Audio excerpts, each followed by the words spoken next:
Rien ne se pourrait si je le savais. Bienvenue dans cette nouvelle vidéo dans laquelle je vais vous exposer une expérience professionnelle que j'ai eu à vivre en tant qu'étudiant il y a un an. Avant d'aller trop loin, pour ceux qui ne me connaissent pas, c'est Idrissa Konaté, étudiant à l'école normale d'enseignement technique et professionnel, master 1 génie civil option BTP. Juste après ça, on a annoncé au début de la vidéo, c'est une expérience professionnelle que j'ai eu à vivre il y a un an de cela en tant qu'étudiant.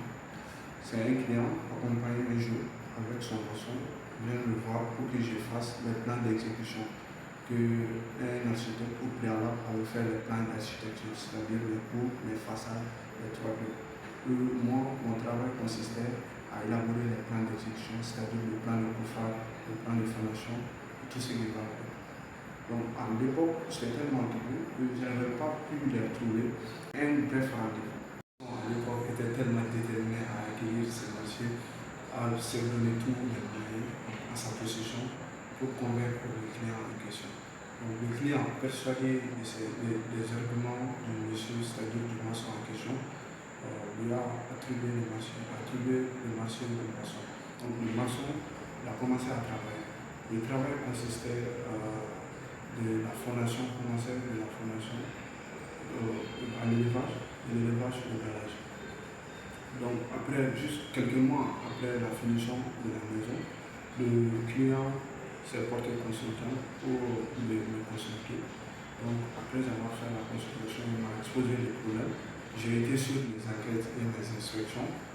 J'ai fini par conclure que le maçon en question n'avait utilisé aucune norme de construction et aucune étude de sol n'avait été préalablement faite.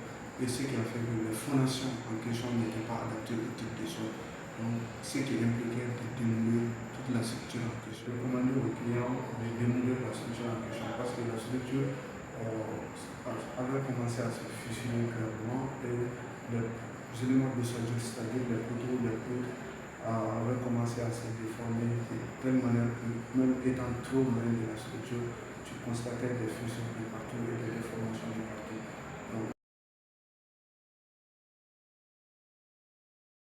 je retiens après toutes ces histoires et que, étant profond, avant tout travail de construction, c'est de consulter un spécialiste en amont pour éviter tout éventuel problème. De liker la vidéo, de partager, de vous abonner si ce n'est pas fait, de laisser un commentaire, ça me fera énormément plaisir. Toujours, c'est ça, la réussite est au bout des efforts.